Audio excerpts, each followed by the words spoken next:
What we do everyday life, any action is decided by a thought before that. As human beings, none of us do anything consciously without thinking about it. That was the two different terms we need to understand. One is called karma, another is called kriya.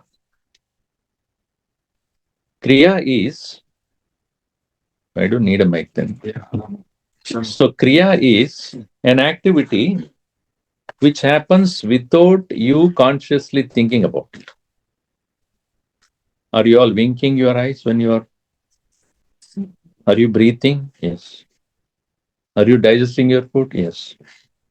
Blood circulation? Yes. Getting old? Yes. These are all kriyas. You don't think about it. And even if you think about it, it's not going to stop. Whereas karma is a conscious action. Hunger is a kriya, eating is a karma. And now you can understand what it means. Because body's dharma is to get hungry. Body's dharma is to get thirsty. So that activity goes on because after having finished the previous whatever eating you did, the body looks for more survival, more food to eat, or more way of sustaining itself. Therefore, it is looking for energy. And therefore, it comes in the form of hunger. And then when you eat, whatever you choose to eat, that is your karma. Meaning, you think about it and choose what you want to eat and you take the food. I cannot choose because people will bring. I have no choice what to eat. Whether eat or not to eat is the question. Having eaten, again you lose choice. Why? The kriya starts. Digestion is not an action, which you do. So, whatever action that we are going to do consciously, there is a reaction to that in the form of karma phalam. Any action generated by a thought process will leave an impression called the vasanas. Along with that, those actions will have specific results which you have to experience.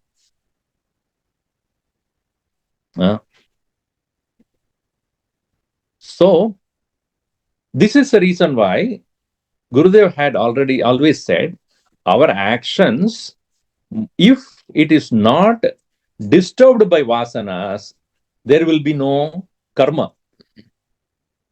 Meaning, no impressions will be left behind. When the actions are passing through the vasanas, it will retain certain impressions to accumulate more vasanas. So that is the difference between selfish action and selfless action. When you do a selfless action, which is not prompted by your vasanas, let's say a child is wanting to cross the road and you see some truck is coming, you go and immediately stop the child because the child is not looking at the truck. It will potentially get hurt. It is an action. You do not have any selfishness in this. Because it's an action which you do even if you don't know the child. Or why child? Anybody else. So that action will leave no impressions. Whereas where there is I and mine,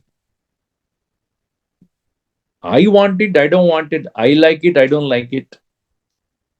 This kind of deep-rooted likes and dislikes making you engage in an action will accumulate into vasanas, and that will influence your karma phala, the result.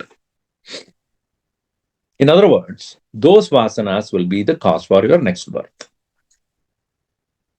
So as much we reduce the vasanas, to that extent, we become closer to our own divine nature, which is free of karma.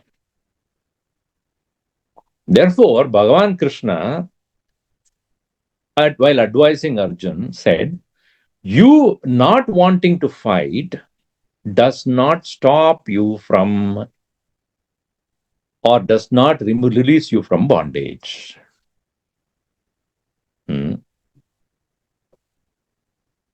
You have to engage in action, but I will tell you how to engage in that action.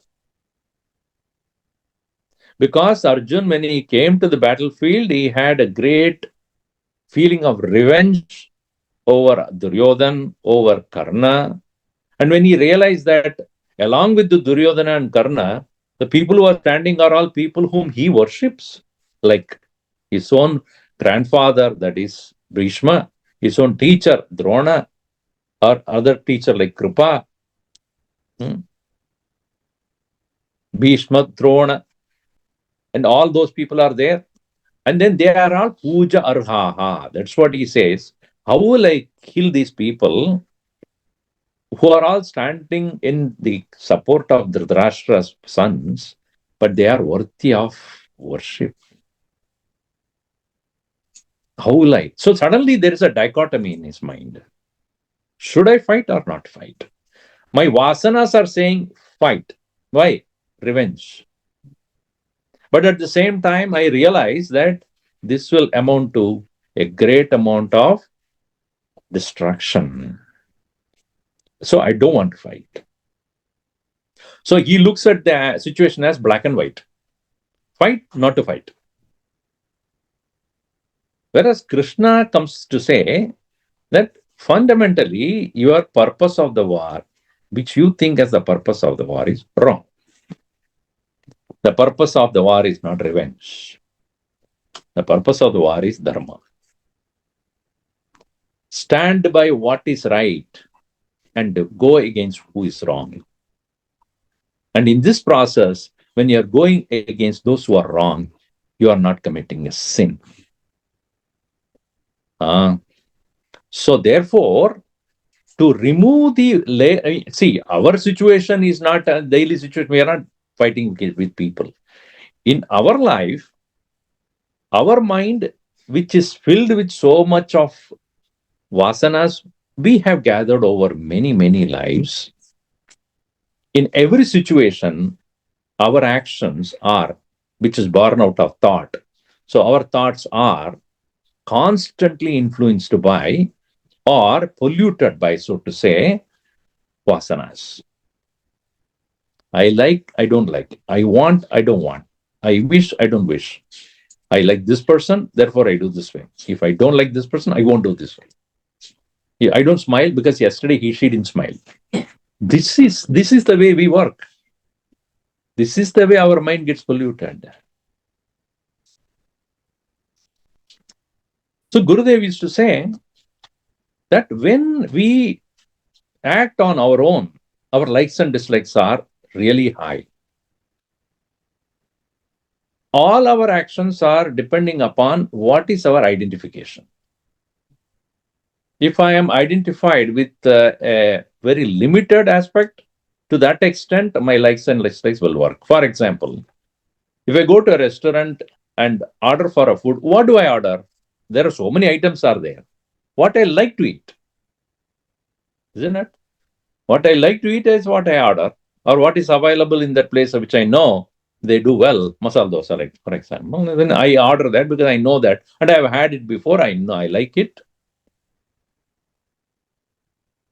Whereas when so here I am identifying with my needs, I and mine. Let us say you are opening a party for 10 people, like a program like this, when you are inviting people to come. Would you cook only for those items which you like? You start thinking about, so many people are coming, so I need to find out what everybody would like. Suddenly, your likes and dislikes take a backseat. Isn't that true? Why? Because your identification has become a little larger. You're not identifying with your likes and dislikes.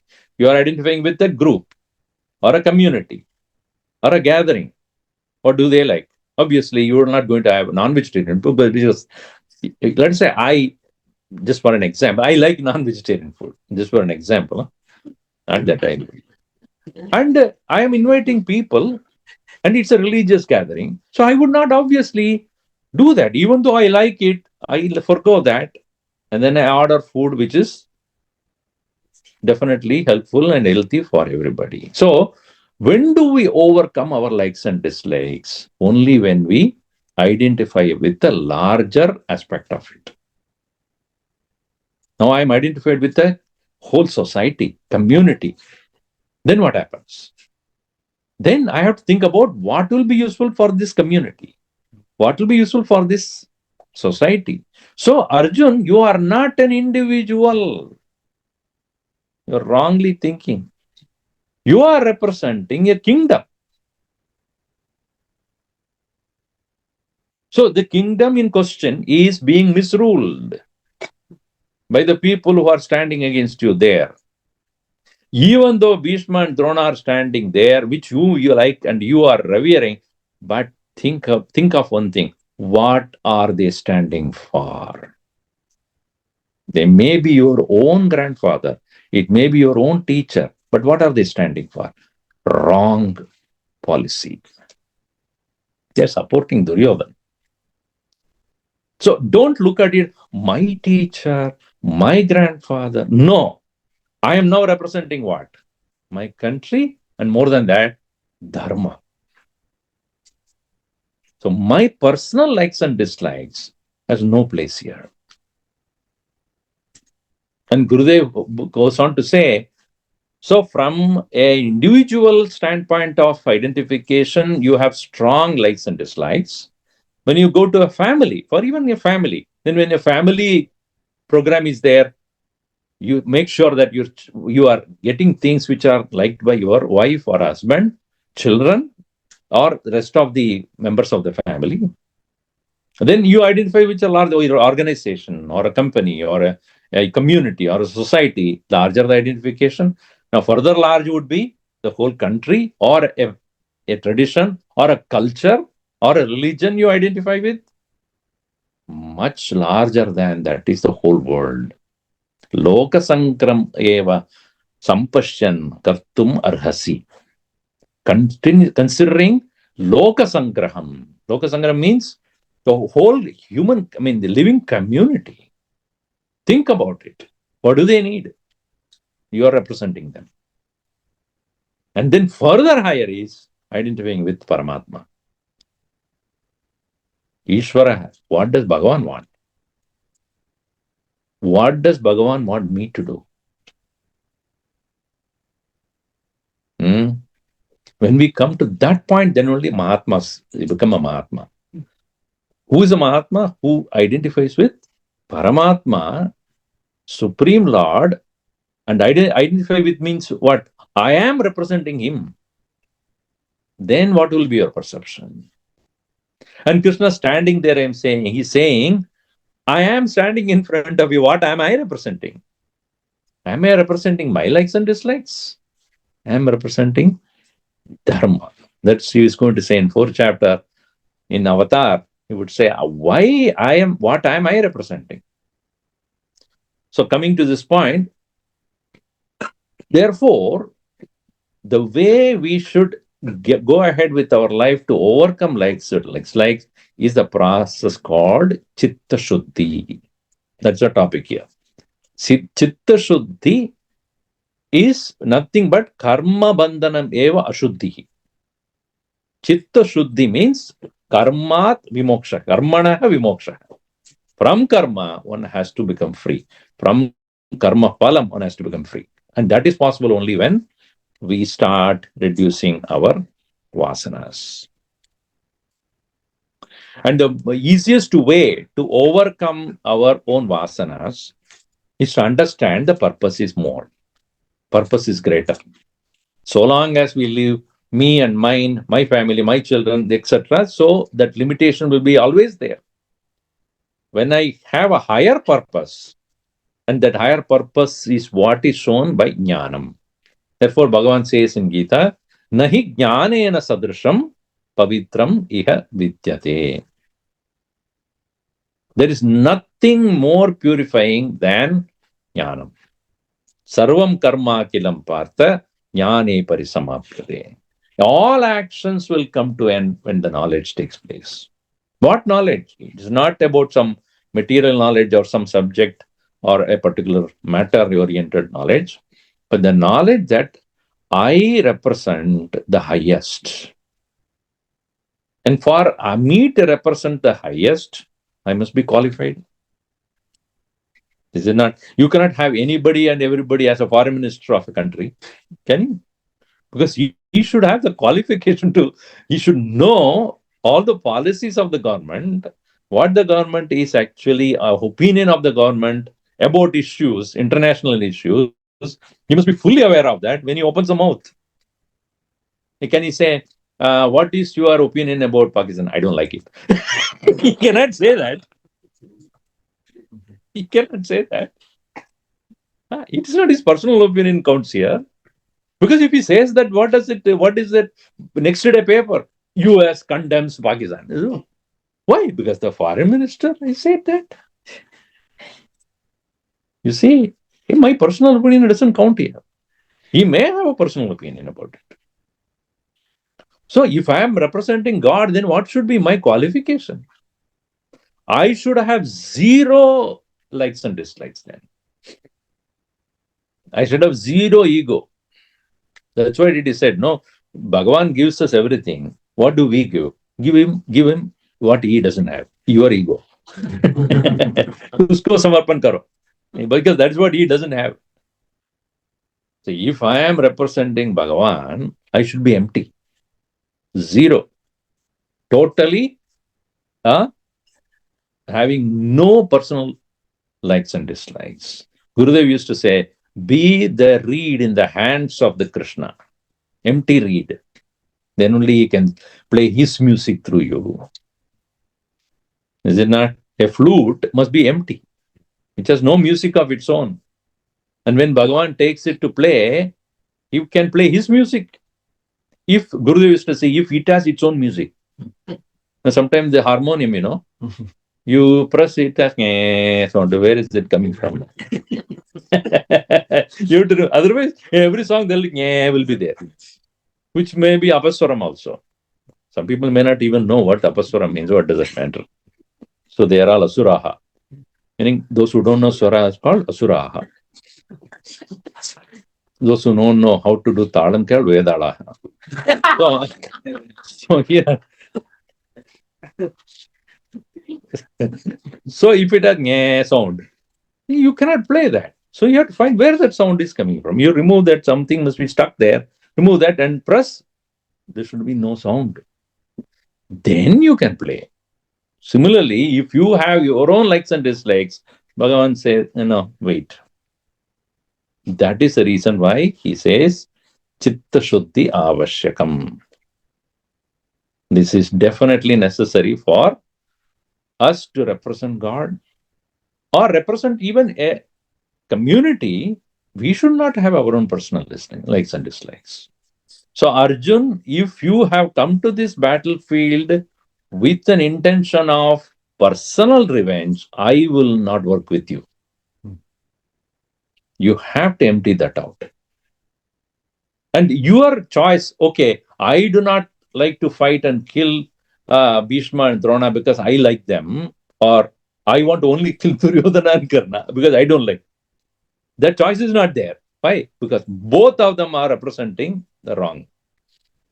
As much as you have to kill Karna and Duryodhana, so too you have to take the life out of Bhishma, Drona, Kripa, and everyone. Because all of them representing the same adharma only. So Citta-shuddhi is necessary, and Citta-shuddhi can take place not by one removing your negativities in your mind. There is one antidote for all the impurities of the mind. That is jnanam. And what jnanam? Atma jnanam. Nahi jnanena sadrisham. Sadrisham means tulyam, samam. Pavitram tulyam iha na vidyate. There is nothing equal to the correct knowledge that can purify you. Tatsvayam yoga samsiddha kalenatmani vindati. One who has excelled in that knowledge, in due course of time, one will realize the highest. So, this topic is Citta-shuddhi. And now Bhagavan proceeds to say, what make us, first of all, even accept there is some Citta-shuddhi? How do we even know that there is impurity in our mind? Because around us, when we look at, everybody is behaving the same way. Everybody has anger, lust, passion, greed, jealousy. All that. Is there anybody who's devoid of all this? If you find them, you are very, very blessed. If you even happen to see a person who is free of these things. So most of us do not see the reason why we should purify our mind, because the world does not demand that from you. Does the world demand that from you? Unless somebody very close to you who observes you and say, hey, nowadays you are having too much of anger issues, come out of it. Or you have too much of greed, come out of it. Or too much of lust or passion, don't have that. Who says that? Even if somebody says, do you really consider that person? Whether it's your own father or mother, or your own husband or wife, even as you tell your children about it, would they care about it? Mom, you don't know. The world is not like what you think. It's not a rosy world, the picture you're thinking. Everybody is angry, everybody is upset, everybody is greedy, therefore I am also. So there is nobody in this world, even when they are told, they are ready to listen. So Bhagavan says, शास्त्र में, गुरु में और ईश्वर में श्रद्धा होना चाहिए. बस श्रद्धाम बिना ज्ञानम न लभते. Without that faith, that Shastra is telling me what I am supposed to do for my own improvement, Guru is telling me for my own growth, and Bhagavan is there asking me to become pure so that I can reach him through the Shastra. And if you have a samshaya, doubt, samshayatma vinashyati. Na ayam lokaha, na paraha. This world is also not for him. He forget about the other world for him. Nasukam samshayatmanaha. A person of doubt will never get real happiness. Temporarily you can get. But if one does not believe in the Guru or the Shastra or Bhagavan, such a person will not even see the reason why the purity of mind should be done. Who is demanding purity of mind from us? Nobody. And we are very happy, comfortable with our impurities, right? It is in some houses when I go, not every house, in some houses when I go, I having only guided tour. Because some of the rooms I am not supposed to enter. Because all the thing that is all over the place, because Swamiji is coming, they open one room and put everything in that room and closed it. I'm not saying that you did. In some houses, they clean only when there is somebody coming in.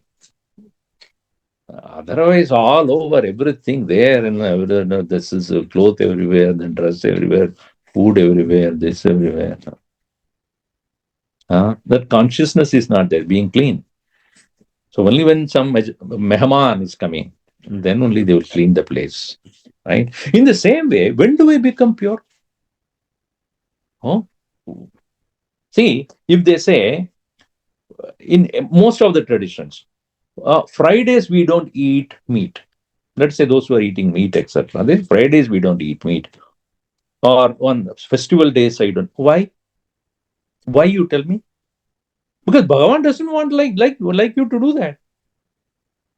Why, when it comes to such religious events, you don't offer meat there? Why not? Of course, some traditions do give meat because that's what they eat. Other than that, they cannot survive. Why in our Hindu tradition we don't offer meat to the Bhagavan? Because that is not the food that he would eat. So, if I have to think about the Lord, then what should I be consuming then? Giving a simple example, externally I say, okay, eating is one of the ways of remembering the Lord. You cannot kill the people, kill the animals, etc. In the same way, impurities in our mind is also not liked by the Lord. So even if others accept me with my anger, with my lust or passion, greed, jealousy, etc., and nobody is objecting to it, but when I think about the Lord, would Bhagavan like it? Me to be like this? So that awareness, that consciousness, when we starts happening in our mind, like Mehman is coming to home, how we make our house clean. If Bhagavan has to enter into this, my mind, how clean it should be, how pure it should become. So, not that the world has to demand it from you, you become conscious of this. That is why Bhagavan says, don't doubt it. If you doubt, you will not get the knowledge. And in the absence of knowledge, you do not see the reason to become mentally pure. And when you don't purify your mind, your likes and dislikes won't go away. And those likes and dislikes will condition you, bondage you, and make you remain in the world of karma. Because karma phalam, bandhanam. Karma phalam, bandhanam. Action, result of action, bondage. Then again it creates bond. So they consciously and continuously, this cycle of birth and death, cycle of bondage will continue to be there. So long as you don't realize that I have to come out of this vicious cycle. Now, what is that which is the primary factor which creates all impurities in our mind?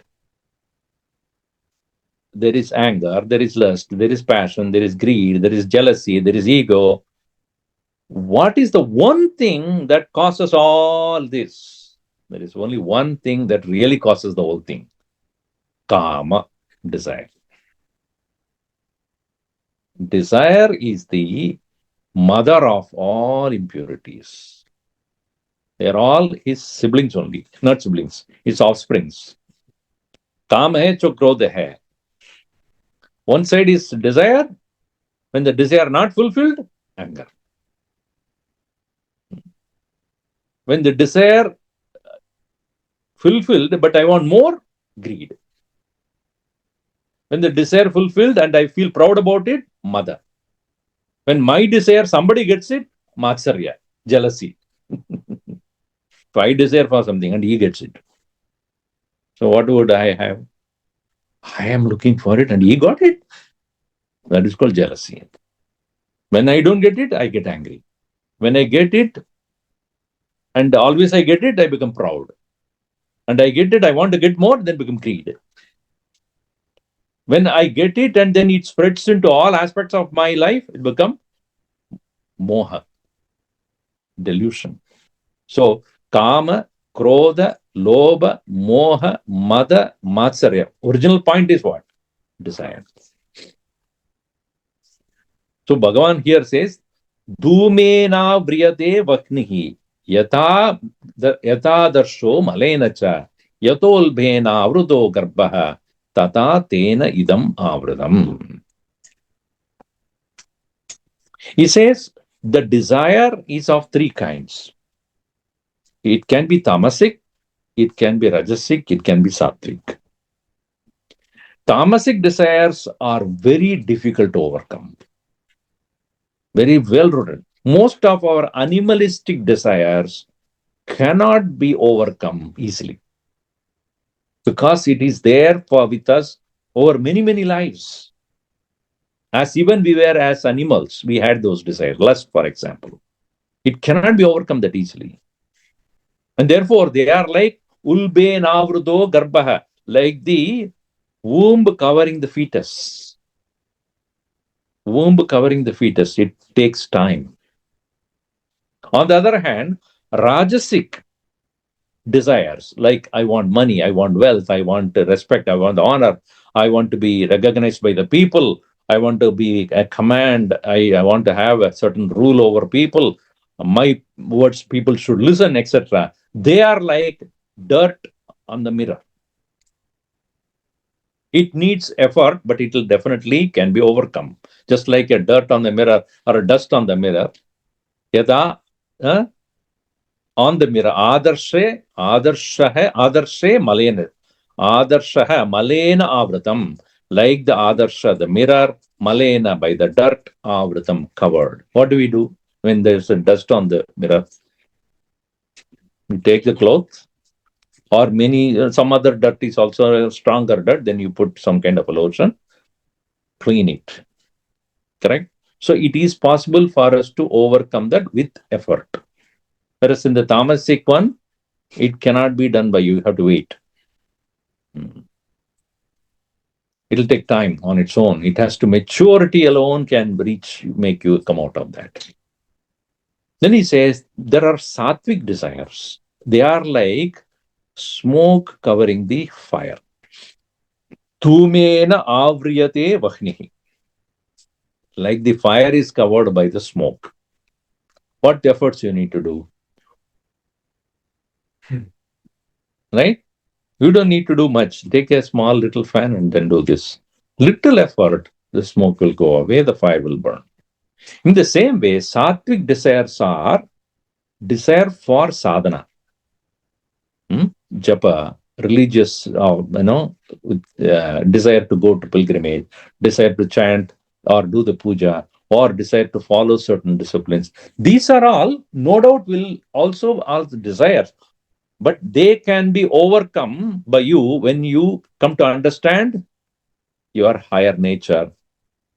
These are all also desires, but doesn't bind you that much. It can be overcome with little effort. But Bhagavan says, Avrutam jnanametena jnanino nityavairina. Only people who are seeking for a higher knowledge, they consider desire as an enemy.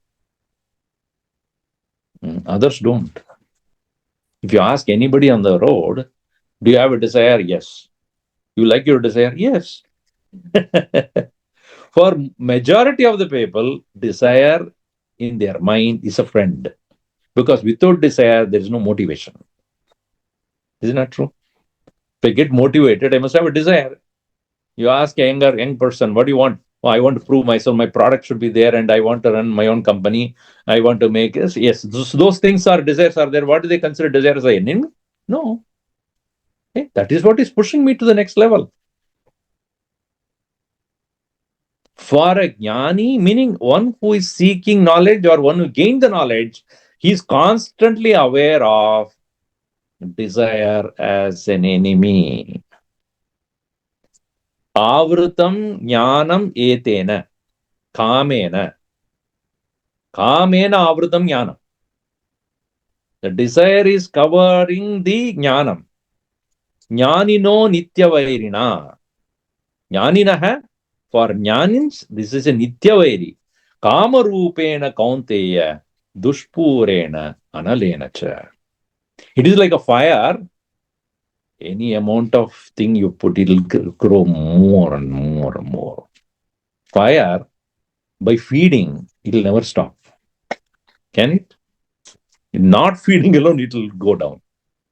So, if you have a fire that is in our, let's say when you are doing homam, etc., how do you stop the fire? Don't feed. Leave it for some time. It will slowly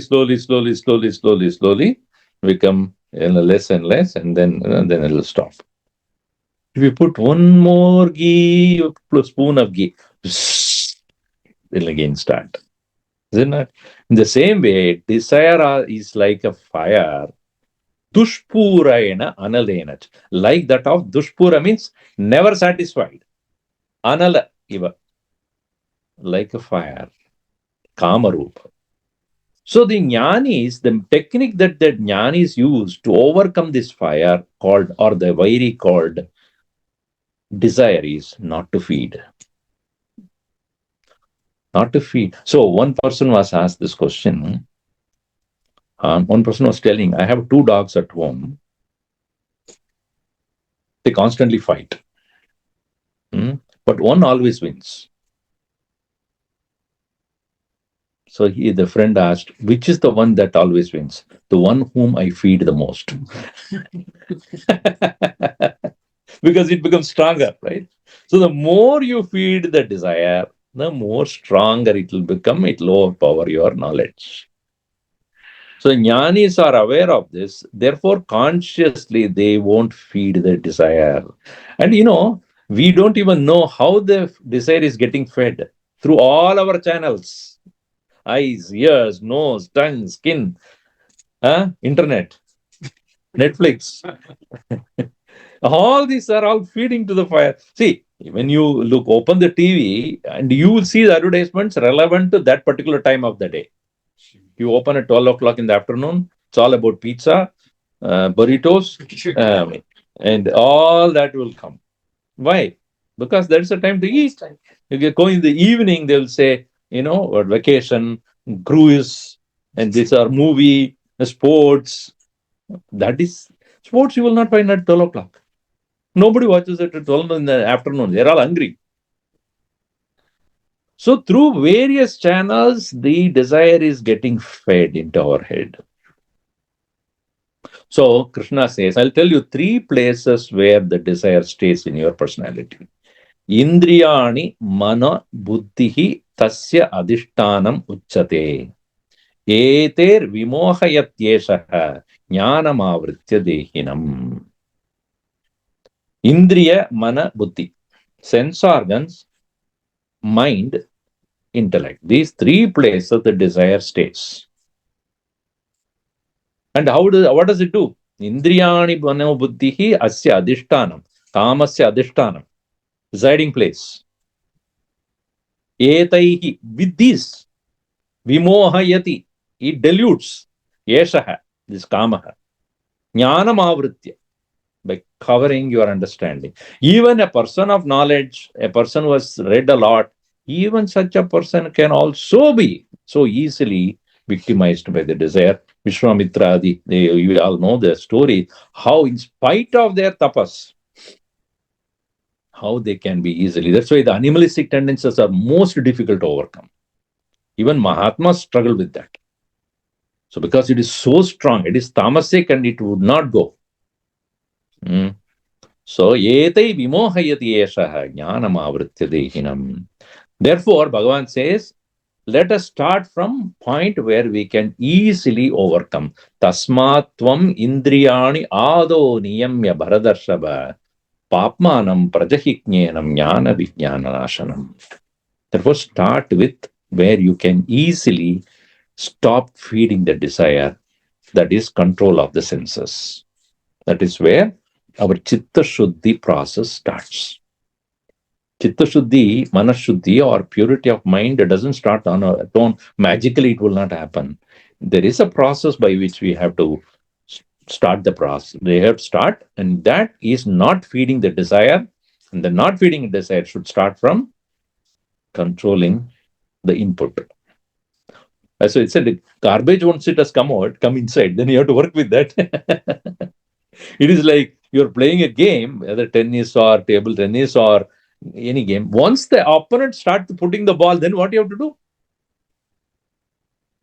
You have to play it back. Once that opponent has already shot the ball towards you, then you have to play it. Similarly, once the sense objects have come through the senses, then after eating the 3rd Rasagulla, I should not have eaten. Hey, you should have stopped. You should have stopped before you putting it to the plate. No. So many times when people come for Bhiksha, adults, they serve a certain quantity. They serve the same quantity to the children also. I tell them, don't do that. No, he will eat. Invariably, that fellow will be sitting and looking at it. He will take one portion of the papadam and dip it in the dal and touch it with the sabji and eat. I say to the parent, I will see him later in the night also, because lunch bhiksha is over. When I come in the night, he will be still eating only. Why do you put so much to him? A waste. Then throw it. I said, why are you doing this? So once it is on my plate, then what do I do? At least, nowadays mothers, that's why mothers become bigger because they have to eat that share also. I tell them, you cannot waste this, give it to the mother. Mother, you eat in that plate. Father is finished. He will say, I'm not. He will finish it before itself. Mother, poor thing, has to eat that. Anyway, so once you have eaten, then once the things have come inside, you cannot do anything. That's why Bhagavan Krishna is very clear. Tasma tvam indriyani ado niyamya. Start from where you can easily control, because once that impurity has come to you through the senses, then the mind will start processing that. And if buddhi is weak, it will overpower you. It will create the vasana for it. Another than it creates a new vasana, or existing vasana gets strengthened, the next time you don't even think.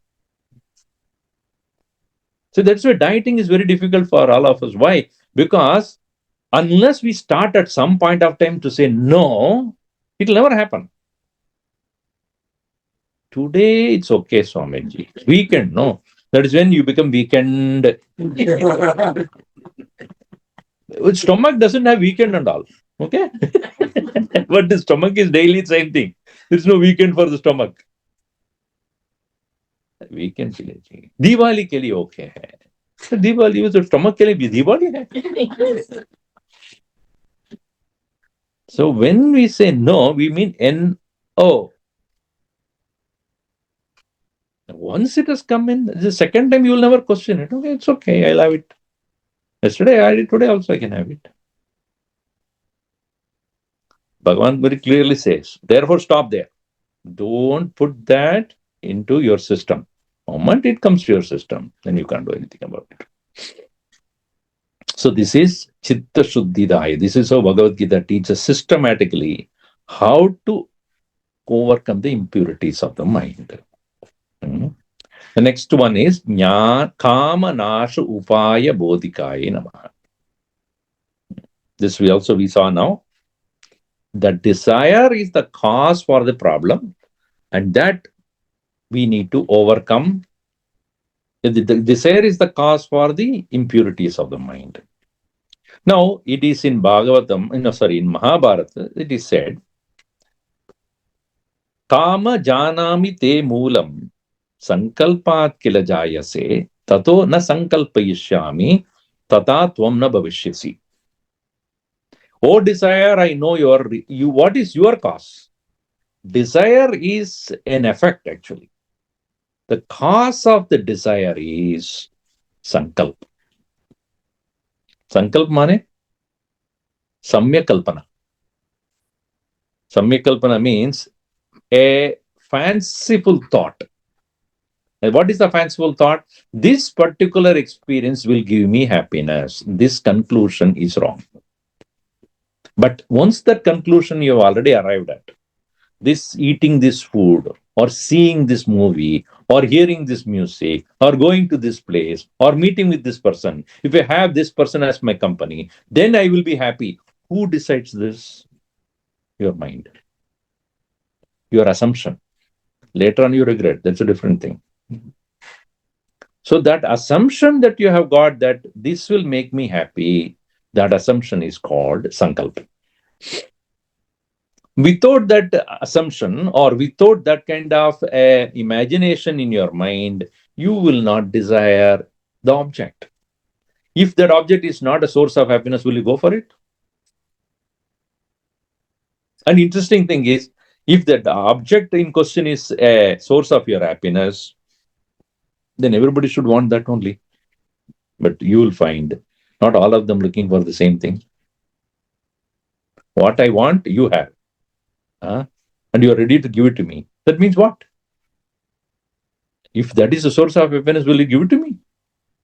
So my assumption is, that particular product or object called X is a source of my happiness. This is my assumption. And therefore I want it. For you, I want to get rid of it. As quickly as possible. Otherwise, in the world, transaction will not take place, right? If you go to any shop, let us say you go to iPhone shop or an Apple shop, there are so many iPhones are kept there. Do you think that fellow who owns that shop is very happy to have those many projects? When do I get rid of them?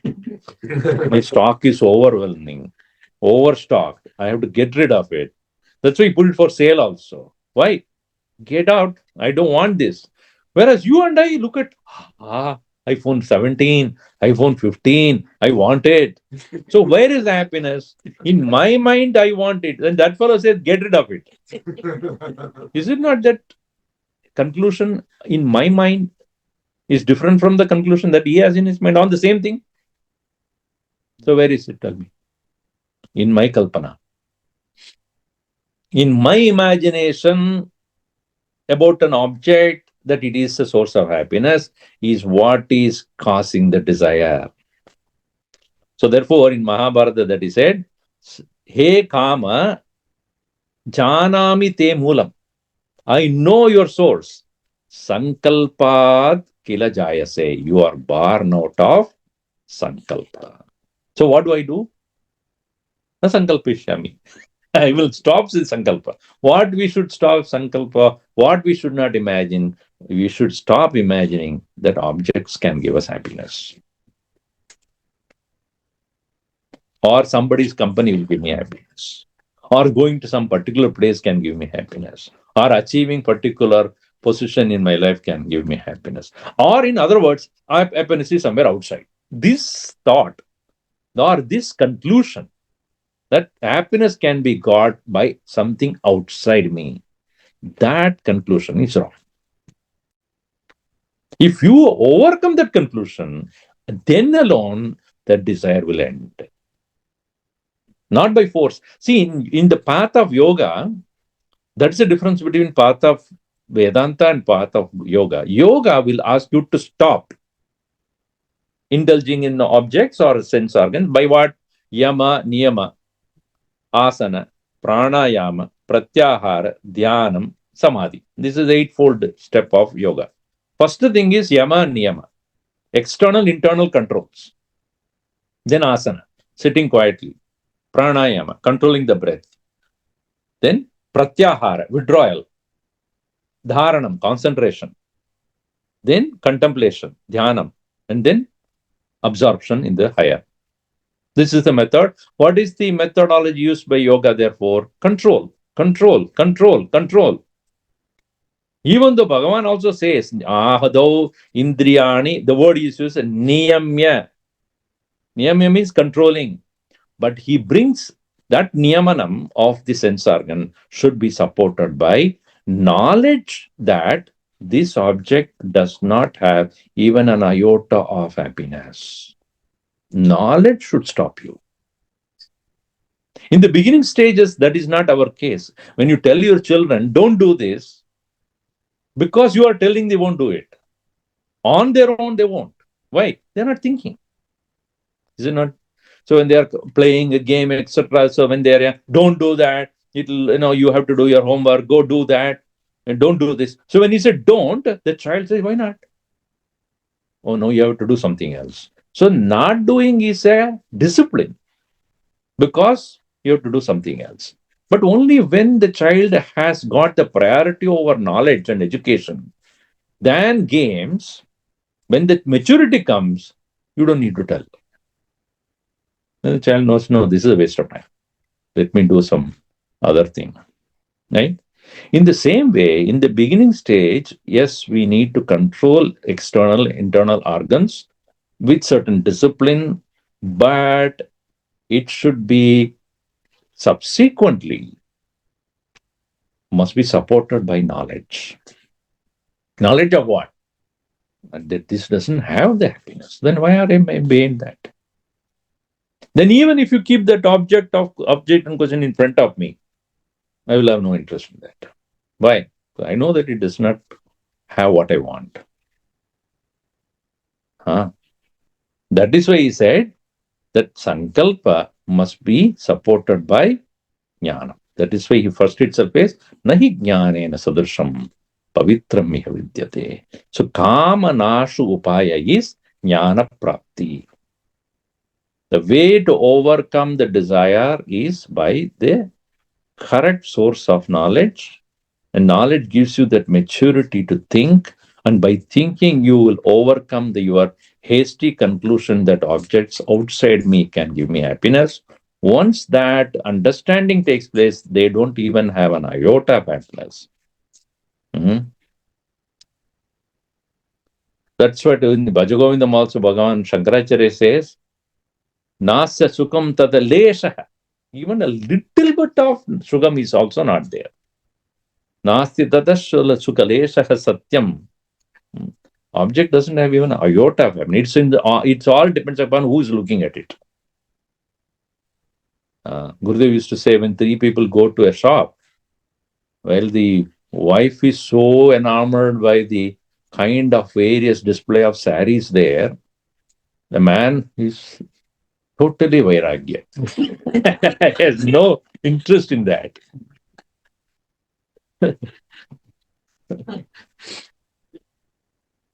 Similarly, the man goes to an electronic shop. Wife is not interested in it. Because it is all in the eyes of the person, right? What interest, what attracts is in the eyes of the person, not in the object itself. So Kaama-naashopaaya is jnanam, jnana prapti. So therefore, even as the sankalpa is the source of desire, the sankalpa can be overcome only by knowing that it is my hasty, wrong conclusion that objects have joy. See, like if you've seen the advertisements like they're called Taj tea. You know what is it? Tea, right? Wow, Taj. So you drink once. You also look at, I think I will also have the same experience. You drink a tea, nothing happens. You're totally disappointed. What is that? Because they go continuously show like that. There's I have seen when I was growing up, you've seen that also, that rin soap, you other soap and then you put it, it's still brown only color. So you also go home and do nothing. It is the same thing that comes from both sides. You're totally disappointed. It's all the gimmicks. They try to make you feel, so that comes to your mind again and again. Oh, it should be bright. When I put it in, it will come. So that is how they market the product. They create that sankalpa in your mind. They create that notion of happiness in the mind. If an object doesn't have a source of happiness, which you come to know, obviously you will not be interested. Then you don't need control. The control is not necessary if you know the truth. Control is necessary when you are eager to go, you are externally pulling it. Isn't it? Like pulling the horse, don't go there. Or pulling the dog, when you're walking, that fellow goes to all the possible dirt only. You pull him out. So in the same way, sense organs are to be pulled away again and again and again, and you get at some kind of a tired, then let go it. That's when the problem starts. How long I can control it? But when the knowledge takes place, you don't have to strain and struggle. That's why he said, there's nothing equal to knowledge which can purify your mind.